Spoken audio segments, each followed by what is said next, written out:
मृत्यु के बाद 13 दिनों तक अपने ही घर में क्यों रहती है आत्मा?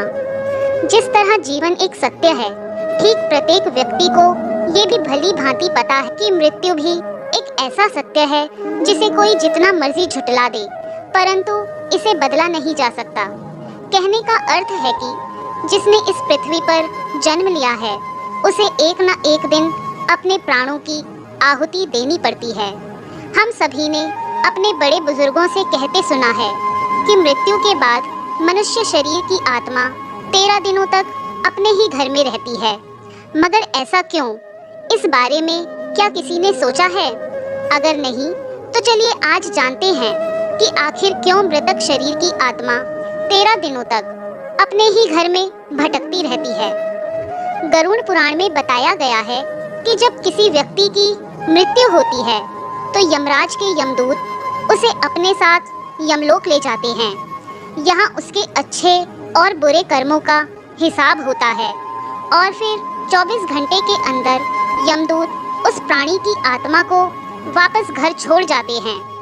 यमदूत के द्वारा आत्मा को वापस छोड़ जाने के बाद मृतक की आत्मा अपने परिजनों के बीच भटकती रहती है और अपने परिजनों को पुकारती रहती है, लेकिन उसकी आवाज को कोई नहीं सुन पाता।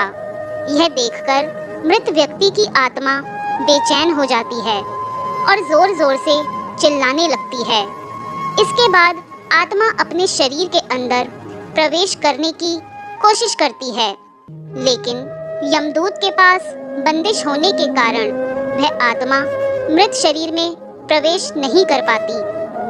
गरुड़ पुराण की माने तो जब यमदूत आत्मा को उसके परिजनों के पास छोड़ जाते हैं तो उस समय उस आत्मा में इतना बल नहीं होता कि वो यमलोक की यात्रा तय कर पाए।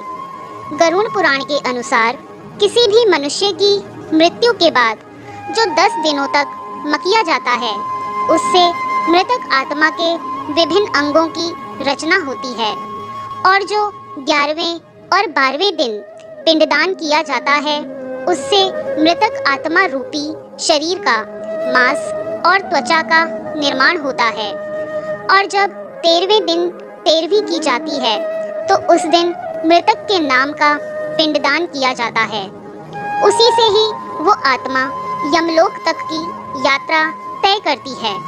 अर्थात मृत्यु के बाद मृतक के नाम का जो पिंडदान किया जाता है, उसी से ही आत्मा को मृत लोक से यमलोक तक यात्रा करने का बल मिलता है।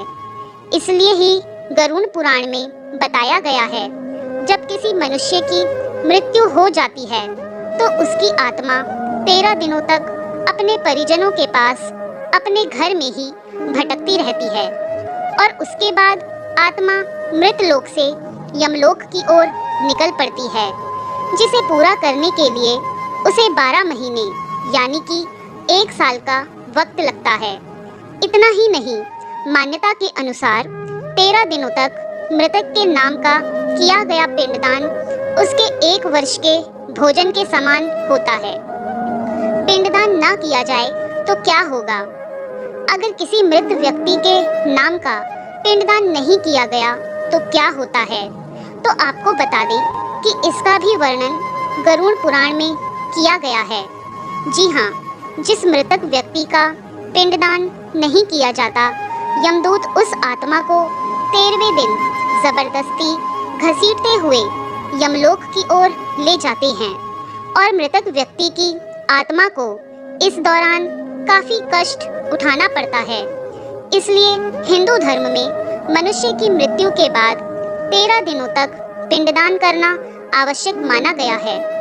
इसके अलावा आपको बता दें कि 13वें दिन परिजनों के द्वारा मृतक व्यक्ति के नाम का जो भोज करवाया जाता है, अगर वह कर्ज लेकर किया जाए तो मृत व्यक्ति की आत्मा को शांति नहीं मिलती।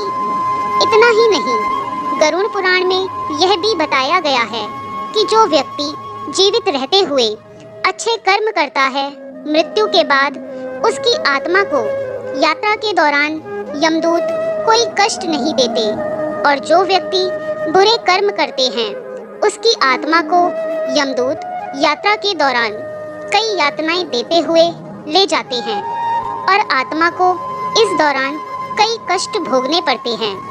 इसलिए किसी व्यक्ति की मृत्यु के 13वें दिन बाद 13वीं भोज का आयोजन किया जाता है।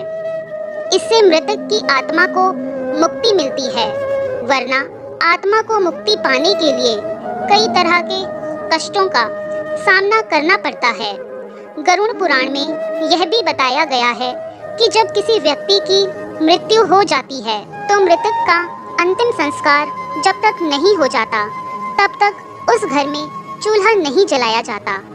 ऐसा करने से मृतक की आत्मा को कष्ट पहुंचता है। माना जाता है कि भोजन का ग्रहण प्रसन्नचित्त होकर करना चाहिए, लेकिन घर में अगर किसी व्यक्ति की मृत्यु हो गई है तो ऐसे में उस घर के माहौल में प्रसन्नचित्त कैसे रहा जा सकता है। अगर घर में कोई व्यक्ति भोजन करता है तो मृत आत्मा को बहुत कष्ट पहुंचता है।